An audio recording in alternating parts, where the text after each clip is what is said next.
6, ada yang membagi 4, bahkan ada yang 8, tapi lebih dominan kepada 6 orang-orang yang bahagia dunia. Nah, ini kita lihat siapa saja. Yang pertama siapa? Orang yang mendapatkan pasangan yang soleh. Dalam Al-Quran surah At-Tahrim Allah menggambarkan kan keluarga, macam jenis keluarga kan. Ada keluarga Nabi Nuh, keluarga Fir'aun, keluarga Imran. Ataupun keluarga Nabi Lut. Nabi Lut ini lebih sama seperti lebih kurang Nabi Nuh lah. Nah, kan? Karena dia beda-beda. Nah, tipe keluarga itu dalam dunia ini dia tidak terlepas dari 3 jenis keluarga. Suami istri ini tidak lepas dari 3. Nah, gambarannya yang pertama Nabi Nuh, yang kedua Imran, tadi siapa lagi? Nabi Lut, Fir'aun ya. Jadi Nabi Lut dengan Nuh ini lebih kurang sama walaupun agak beda-beda. Cuma dalam garis besarnya 3 aja. Fir'aun, Nabi Nuh, Imran. Nah, ini 3 aja kita kasih contoh. Karena 3 ini dia beda-beda. Keluarga Fir'aun itu istri yang soleh, kan? Istri yang solehah, Asiyah kan? Wanita surga yang kita dengar di nasyid-nasyid, di lagu-lagu. Bahkan ada yang mengatakan Asiyah ini diantara ibu bidadari Rasulullah. Dikatakan dalam Barzanji dan wallahu alam, kita nggak tahu. Tapi itu diungkapkan dalam kitab-kitab itu, termasuk bidadari Rasulullah. Bidadari Rasulullah kan langsung dari surga, wanita surga itu ada Siti Masyitah, Siti Asiyah. Begitu kita dengarkan dalam burdah-burdah. Termasuk Siti Asiyah. Asiyah wanita yang suci. Dia istri yang solehah, tapi suaminya yang tidak soleh. Fir'aun. Bayangkan bagaimana.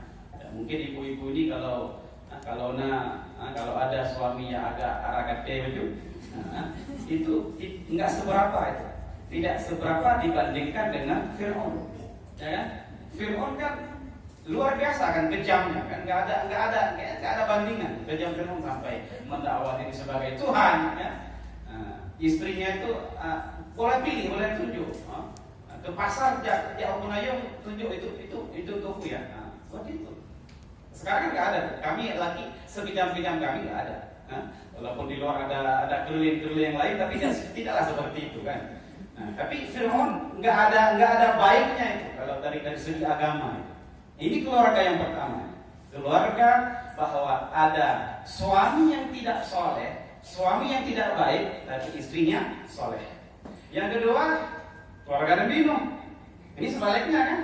Sebaliknya suami yang soleh, istri yang tidak soleh, istri yang nusyud, istri yang durhaka, istri yang tidak tahu berterima kasih kepada suami.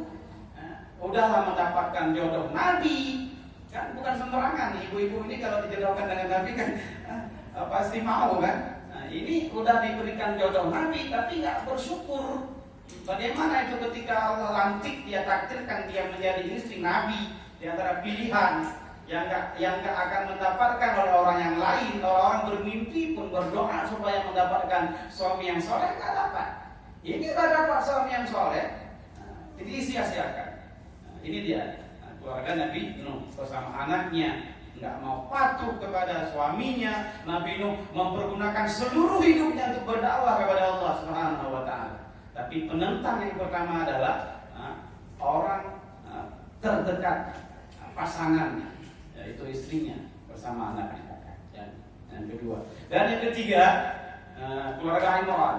Imran ini kan kalau kita lihat kan dia bukan nabi kan, keluarga Imran bukan nabi. Yang uniknya di sini, yang ada dua-duanya ini dicontohkan pada keluarga Imran. Bukan pada keluarga Nabi, walaupun ada Nabi yang lain yang suaminya soleh, istrinya soleha. Tapi di sini dicontohkan pada Imran. Imran suami soleh, istri soleha. Daripada keturunannya lahirlah Maryam alaihissalam. Itulah. Itu kebahagiaan yang pertama ibu-ibu. Alhamdulillah ibu-ibu punya suami yang soleh di rumah. Alhamdulillah. Bapak-bapak punya istri yang soleha di rumah. Alhamdulillah. Bersyukur kepada Allah. Ini udah bahagia dunia, nggak perlu harta, nggak perlu yang lain nih. Udah ada ciri yang pertama. Ini yang pertama. Yang kedua, bahagia dunia. Orang yang mendapatkan kebahagiaan dunia itu orang yang mendapatkan anak yang soleh, anak penyejuk hati. Alhamdulillah kita punya anak diberikan nikmat yang paling besar. Walaupun mungkin ada di antara kita yang nggak punya anak, tapi bersabarlah, ini takdir daripada Allah. Karena memang kalau kita bandingkan ya dari segi kebahagiaan mungkin lebih bahagia orang yang punya anak, tapi dari segi tanggung jawab orang yang punya anak ini kebanyakannya besok di akhirat tidak terlepas daripada mahkamah Allah. Tidak akan bisa berdalih apapun, beralasan apapun di dunia. Walaupun sayangnya kita kepada anak, apapun kita lakukan demi anak, bahkan kita korbankan marwah kita korbankan harga diri kita untuk anak, tapi besok di akhirat dia tidak akan membela kita. Makanya kita sering mendengarkan, biarlah anakmu sekarang menangis daripada kamu nanti yang menangis. Biarlah sekarang itu dia merasa sedih, merasa menderita, daripada nanti ujung-ujung kamu yang menderita. Dan penderitaan kamu pun nggak hanya sekedar di dunia, tapi sampai kepada hari akhirat besok. Dan banyak di antara kasus yang terjadi, kita baca dalam sejarah-sejarah bahwa kasus orang tua masuk ke dalam neraka itu disebabkan anak.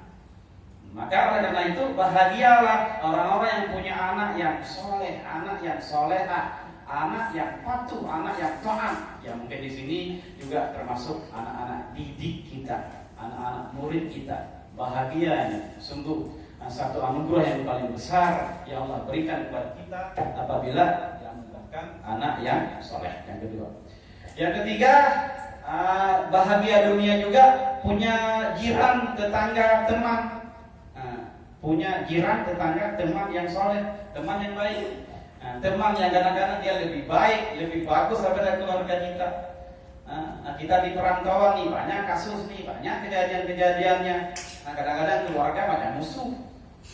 Padahal adik kita, abang kita, keluarga dekat, sepupu, satu nenek, saboh peken, saboh kudu. Tapi kadang-kadang itu nggak ada arti. Kawan yang selalu hadir di tengah-tengah kita, teman kita. Maka itu juga dikategorikan orang yang bahagia di dunia ini, punya teman, punya qaribah yang menjadi pengisi ataupun menemani kita dalam hidup kita. Berapa udah? 3. Yang keempat, umur yang barakah. Umur yang berkah. Umur berkah ibu-ibu bukan umur yang banyak. Bapak-bapak bukan umur yang panjang, bukan.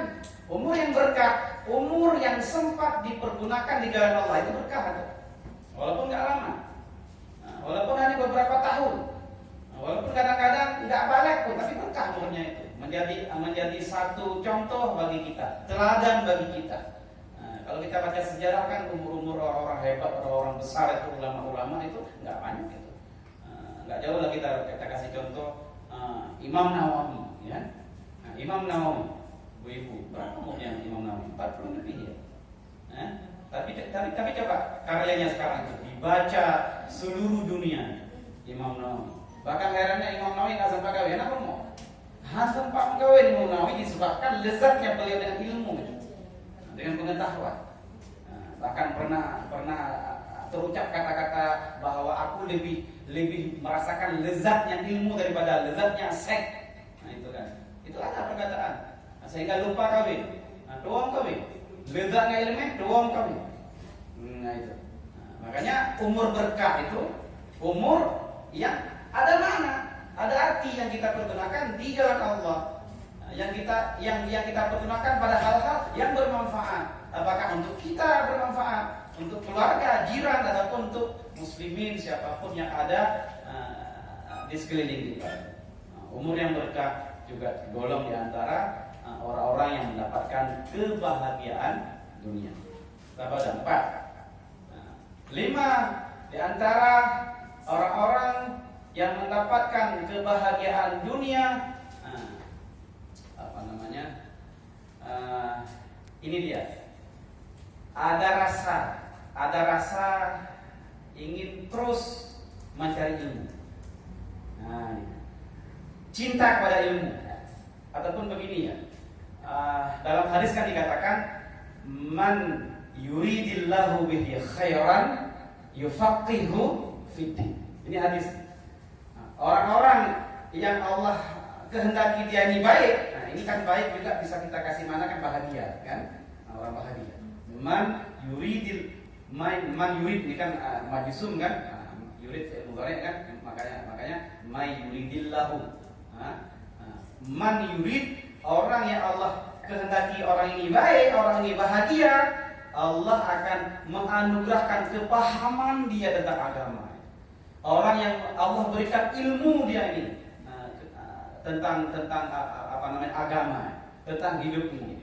Itu tadi itu yang kita syarat tadi itu.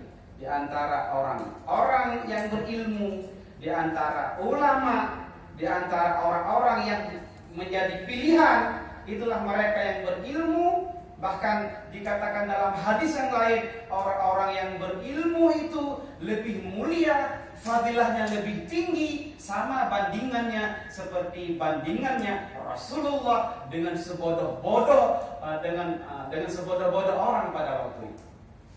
Itulah ibu-ibu, di antara orang-orang yang mendapatkan kebahagiaan dunia, di antaranya termasuk orang-orang yang berilmu. Kemudian ilmu ini pun dipakai, kemudian dipraktekkan, diberikan kepada orang lain, disalurkan, diajarkan orang lain. Kemudian orang ini mengamalkan ilmu ini lagi, orang ini pun mengajarkan yang lain pun jadi pandai, diajarkan yang lain, sehingga terus menerus berputar-putar itu, tidak akan terputus-putus sampailah datang kiamat dunia itu. Inilah yang dikatakan itu termasuk harta yang kekal. Itulah ilmu yang bermanfaat. Ilmu yang bermanfaat. Ilmu yang bermanfaat termasuk apa tadi itu? Ilmu yang jadi jariah. Jariah kita itu. Jariah kita nanti sampai ke akhirat akan ada pahala. Bahkan kita ketika berhadapan dengan pahala di akhirat, kita terkejut nih. Ini dari mana ini? Ini bukan punya saya, ini bukan hak saya. Tetapi kita nggak sadar, kita nggak tahu bahwa ilmu dulu masa dalam dunia kita pernah mengajarkan seseorang, kemudian kita menjadi teladan bagi orang, kemudian diamalkan, dan orang ini pun mengajarkan kepada yang lain, sehingga terus menerus turun-temurun sampailah kepada akhir hayat ini. Ibu-ibu, ayah-ayah, bapak-bapak yang dirahmati Allah Subhanahu wa taala. Itu 5 ya. Satu lagi saya dah lupa. Apa tadi? Yang pertama tadi pasangan yang soleh, anak yang soleh, teman yang baik, kemudian umur yang berkah,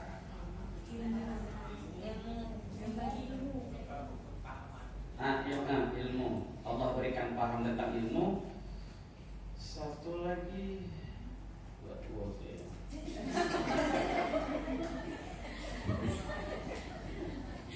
satu lagi. Kadang-kadang semoga kita juga dikumpulkan bersama-sama di surganya Allah Subhanahu wa taala. Amin ya Allah. Terima kasih Ustaz, sekali lagi kami ucapkan semoga semuanya ada manfaatnya untuk kita semua, dan saya akhiri dengan mengucapkan Assalamualaikum warahmatullahi wabarakatuh. Waalaikumsalam warahmatullahi wabarakatuh. Diputar langsung oleh Nur Zaitun pada 3 April 2023.